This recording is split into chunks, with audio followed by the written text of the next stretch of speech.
Je pose le devant sur le dos endroit contre endroit et j'épingle tout le long du côté.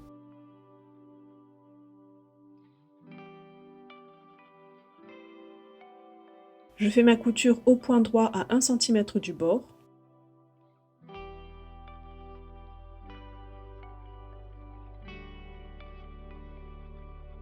Je surfile la couture et je repasse ma couture vers le dos. Voilà, donc comme ça ma couture est bien plate et je vais faire pareil de l'autre côté.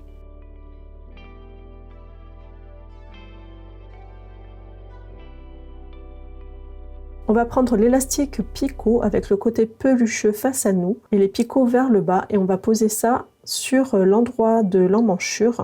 Et donc on va aligner le côté droit avec le bord du tissu de l'emmanchure et donc les picots vers le bas.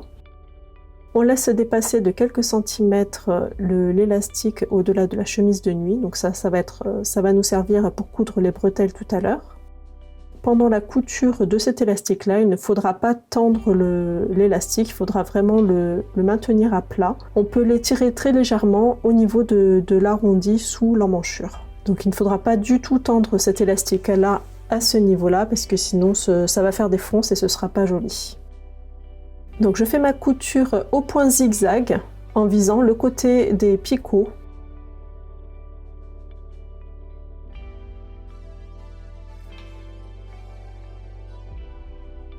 Quand j'arrive au bout, je ne coupe pas l'élastique, je vais couper mes fils. Et je vais couper l'élastique mais en laissant dépasser comme tout à l'heure de quelques centimètres au-delà de la chemise de nuit. Donc ce sera toujours pour coudre la bretelle plus tard. Voilà, donc l'élastique est cousu.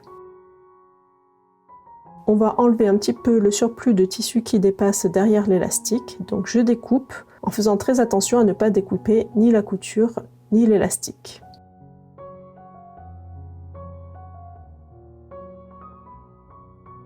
Ensuite, je vais replier l'élastique picot vers l'intérieur et surpiquer au point zigzag de l'autre côté, cette fois-ci de l'élastique.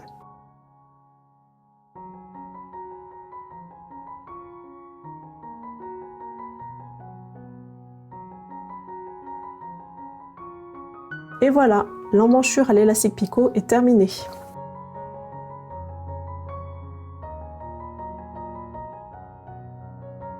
Pour coudre les emmanchures au biais, je vais prendre mon morceau d'élastique biais, je vais le poser sur l'envers de la chemise de nuit. J'aligne le bord de l'élastique avec le bord de ma chemise de nuit. Je laisse bien sûr dépasser quelques centimètres d'élastique avant la chemise de nuit, ça va me servir pour coudre mes bretelles plus tard. Pour la couture de cet élastique-là, je vais viser le côté gauche du biais. Pendant la couture, il ne faudra pas étirer l'élastique, on pourra quand même l'étirer très légèrement au niveau de dessous de bras, là où c'est arrondi, pour que ça suive bien la courbe. Mais sinon, au niveau du décolleté, il ne faut pas du tout l'étirer, sinon ça va froncer le tissu et ce ne sera pas joli. Je fais ma couture au point zigzag, en alignant bien le bord de l'élastique avec le bord de la chemise de nuit, et je couds en visant le côté gauche de mon biais. Lorsque j'arrive à l'autre bout, je ne découpe pas l'élastique au ras, je vais couper les fils et je laisse dépasser 2 cm environ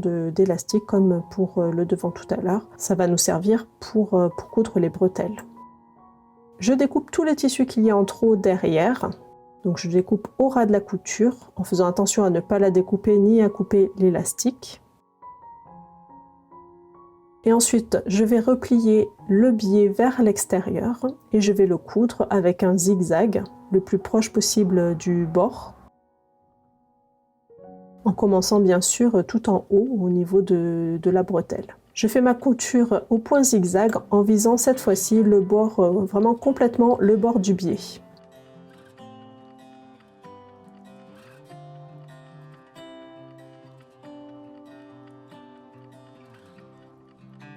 Et voilà, l'emmanchure au biais est terminée.